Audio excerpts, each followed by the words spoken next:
área de mercado da bola, Renanzinho, quais são os nomes mais pedidos, mais questionados? Eu tô vendo a galera falar do Fagner aqui. Galera, desculpa, cara. O Fagner, para mim, não é um jogador de caráter, é um cara muito maldoso. Eu não posso compactuar, eu que sou um cara muito crítico do Fagner do Corinthians, né, na contratação do jogador como ele. A merda é tão grande, a deficiência e a carência é tão grande com relação à lateral direita, que faz com que alguns queiram, inclusive o Fagner. Eu tô na mesma posição que o Leonardo aqui. Eu odeio com força o Fagner, porque eu acho ele um mau caráter muito grande, é um cara que não tem zelo, né, pelos atletas, pelos seus companheiros. Se ele tiver que entrar para machucar, para quebrar os jogadores, ele faz. Então, assim, não me agrada nem um pouco o Fagner. Deixa eu só ler o Murilão também, que o Murilão está sempre com a gente, e ele falou o seguinte: Alain Renan, na minha opinião, o Flamengo tem que ter como pré-requisito, né, ter em ambas as laterais um lateral mais agudo e um construtor. Isso é bom, pois o time ficaria com variação tática boa, jogando com 2 pontas e 2 laterais construtores, jogando sem pontas e com laterais mais agudos. Assim também pode haver uma mescla disso tudo. Eu acho que o que o Murilo propõe, cara, e o Murilo está sempre com a gente também nas lives, deixa um abraço aqui para o Murilo. O que o Murilo propõe é algo que, se for possível, é excelente, né, Renan? Porque você gera variações táticas diferentes. Você tem aquele lateral mais contundente, aquele lateral que vai à linha de fundo, né? Que é o caso hoje da nossa lateral esquerda. Hoje, o tal lateral construtor que o senhor Tite denominou, aquele cara que joga mais por dentro, que não vai tanta linha de fundo, que é justamente a forma como o Felipe Luiz joga, né? E ele hoje, nós temos 2 com características opostas. A gente conseguiu, na saída do lateral construtor e a entrada, né, do lateral mais contundente, que foi o Ayrton Lucas, forçar uma expulsão no time do Atlético Paranaense na final da Libertadores, que não aconteceria se nós estivéssemos com o Felipe Luiz. Então, o melhor dos mundos seria esse, concorda, Renanzinho? Cara, eu concordo, e eu acho que na lateral esquerda, a gente efetivando a contratação do Ayrton Lucas, a gente atinge esse cenário aí. A gente vai ter que começar a se preocupar no próximo ano em quem que a gente contrataria para lateral esquerda para o lugar do Felipe Luiz, e se esse cara teria essa característica de ser construtor, de jogar por dentro. Agora, quando a gente fala da lateral direita, isso é bem mais complicado. Por quê? Porque hoje a gente não tem nenhum lateral, nem o construtor, nem o de profundidade.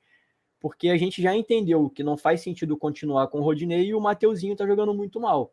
Então a gente vai, nesse caso, para a gente ter essa variação, essa possibilidade de variedade técnica e de variação tática, aliás, a gente teria que contratar ou 2 jogadores, cada um com uma característica, ou a gente teria que encontrar um jogador que consiga ser versátil a esse ponto. Só que a gente está batendo na tecla de que a lateral direita é uma posição escassa. Então a gente já é difícil encontrar um lateral. Encontrar 2 vai ser mais difícil ainda. Ou encontrar um que tem as 2 características, esse cara está na Europa, ele não está aqui na América do Sul. Então, para lateral direita, isso é mais complicado. Eu acho que se a gente tiver que contar com alguma adaptação tática ali, alguma variação tática, eu acho que a gente vai precisar pensar em mudar a plataforma de jogo ali, ou usar um meia que consiga compensar uma das deficiências do lateral. A gente tem um lateral direito que ele usa mais a profundidade, então faz sentido ter o Everton Ribeiro ali, porque o Everton Ribeiro consegue centralizar. Se for o contrário, a gente tem que pensar num jogador pela direita que vai para a profundidade. Aí a gente já pode falar dos nomes que estão sendo especulados aí no mercado. O Arthur, por exemplo, do Bragantino seria um deles. Então a lateral direita é complicada. A lateral direita é complicada porque a gente não tem nenhum hoje, essa é a verdade, nenhum que satisfaça a torcida. E satisfaça também o nível técnico que o Flamengo hoje exige. Então vamos lá. O Luiz Felipe aqui está falando assim: ó, tem sim, o Varela é o lateral construtor e o Mateuzinho é lateral ofensivo. Eu não sei, Luiz. Eu vi muitas das vezes o Varela tentando passar, cara, só que assim, jogar com o Marinho dá raiva. O Marinho, infelizmente, o Marinho, taticamente, ele é muito burro. O Marinho tem uma limitação absurda. Os laterais passam o tempo todo e ele está sempre cortando a porra da jogada para dentro.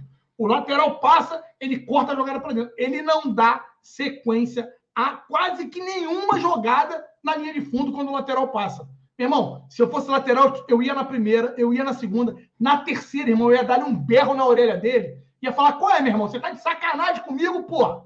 Tá vendo correndo que nem um maluco aqui, você não bota uma porra de uma bola pra eu tentar cruzar? Meu irmão, dá raiva o que o Marinho faz. Dá raiva. Então, o grande problema é que as chances que o Varela teve, né, que foram poucas, e quando começou a ter, teve com o Marinho jogando aberto pela direita. aí complica. Então eu não tenho essa certeza que o Varela é um lateral construtor. Porque o Varela, às vezes que ele tentou ir fazer jogada de linha de fundo, o Marinho sempre cortava para dentro e não dava sequência na jogada. Tá? Deixa eu pegar essa mensagem aqui também do amigo aqui, ó, do Alexandre, que falou: precisamos contratar. E aí, Renanzinho, tragam os nomes que circulam hoje de possíveis renovações, ou renovação não, contratações de reforços para o clube de regata do Flamengo. Então, Renan, vamos lá. Precisamos contratar o goleiro, ele já condiciona o Rossi, que é o goleiro do Boca, né? Parece que já tem um acordo verbal aí com o Mengão. Vamos ver se isso vai se confirmar. O contrato dele se encerra no meio do ano agora com o Boca Juniors, né? Pode ser que ele tente antecipar a saída ali. Enfim, vamos aguardar, mas tem um contrato dele. Laterais, do Atlético Paranaense, ele fala do Abner e do Kelvin, né? Claudinho, ex-Bragantino, não sei como é que tá o Claudinho lá fora. O Arthur do Bragantino, para mim, seria uma puta de uma contratação, ainda mais para jogar pela direita. Eu acho que se o Flamengo conseguisse isso, né, seria sensacional, seria sensacional. Eu acho que é muito pouco provável que a gente consiga aí o Arthur do Bragantino. Mais jovens e mais goleador que o Everton Ribeiro. E o Fagner não renovou. O Fagner eu sou completamente contra. Para mim, é um jogador mau caráter. Eu não posso, né, querer o cara que eu odeio aqui para que possa fazer merda com os demais atletas. Então, o Fagner, para mim, não. O Fagner não tem nem que pisar aqui no Flamengo. Para mim, ele passa longe daqui. E aí, Renanzinho, quais são os nomes hoje que circulam a boca dos torcedores, né, de alguns repórteres, de alguns apuradores do futebol? Quais seriam os nomes que você mais tem ouvido por aí, Renanzinho? Cara, não foge muito dessa lista aí não, cara. Muito se fala de uma possibilidade do Flamengo concretizar também, dessa vez, a vinda do Wallace, o volante, né? Tem um certo sentido trazer o Wallace, porque, assim, com a aposentadoria do Diego, o Diego hoje ele cumpre uma função de volante. Então faz sentido o Flamengo pensar no Wallace de novo. É um jogador que tem um certo nível, eu acho que ele é compatível com o Flamengo, e ele é um cara que ocuparia ali o primeiro volante. Quando o Flamengo traz o Pulgar, teoricamente ele tinha sepultado a possibilidade de trazer o Wallace. Na época também se discutia o Wendel, que está no Zenit, que é o clube que estava o Yuri Alberto, que agora está no Corinthians, está o Claudinho, que é especulado pelo Flamengo.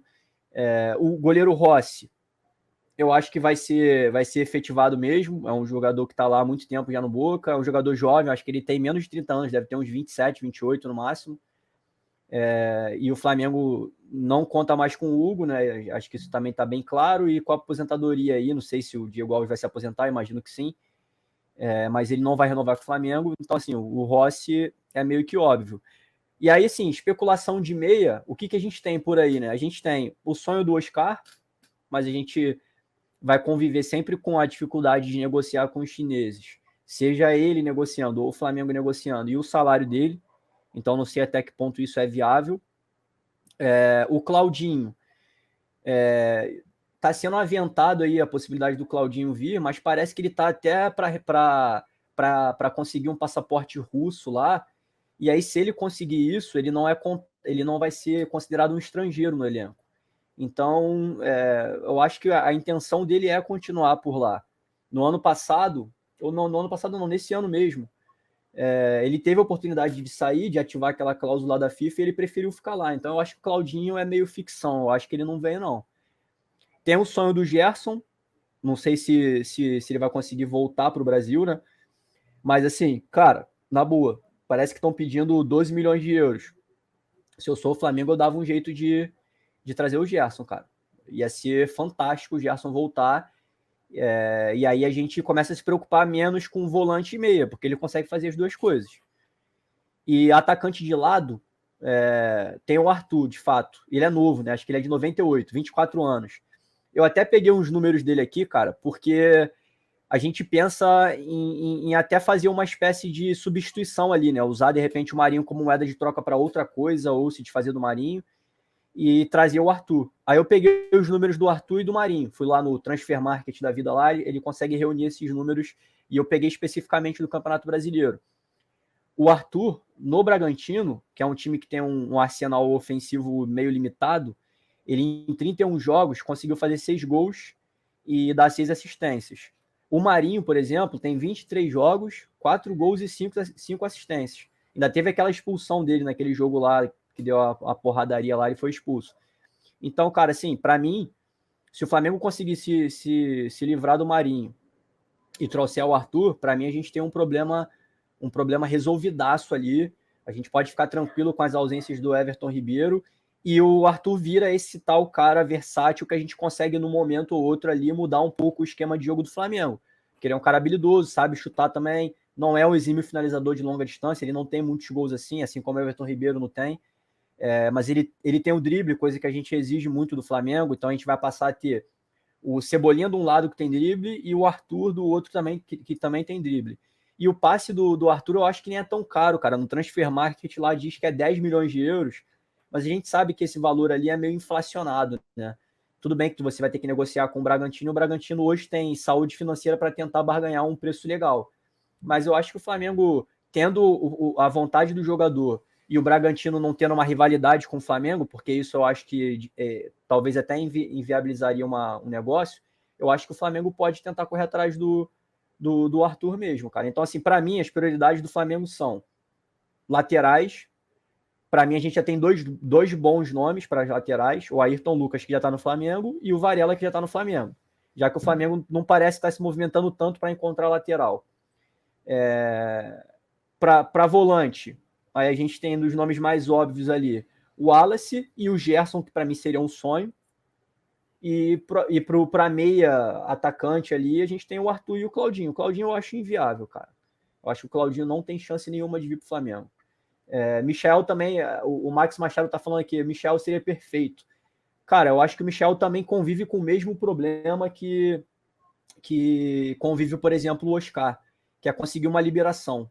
Porque a venda não foi tão barata assim, e os caras não devem estar querendo se desfazer do Michael, e aí a gente teria que negociar e pagar um dinheiro por isso, um dinheiro pesado. Então eu acho que o Michel também é meio inviável. Mas é isso, cara, de nome, assim, que eu dei uma pesquisada hoje, um pouco antes de vir fazer a live, o que tem é isso aí, cara. Não tem muita novidade não, né? Diferentemente do que acontece com o Flamengo todo ano, se bem que a gente ainda está longe de começar essas especulações mais esquizofrênicas aí, mais malucas. Mas por enquanto é isso. E os nomes que tem, eu gosto do Arthur. Gosto do Arthur, sonho com o Gerson. O Rossi é uma boa contratação, eu acho que vem mesmo. E de volante, provavelmente, eu acho que não deve vir ninguém, cara. O Gerson não deve vir. Não sei se ele tem espaço na Europa. E o Wallace, para mim, nem é um nome de tão impacto assim, não. Mas se vier, é um bom jogador.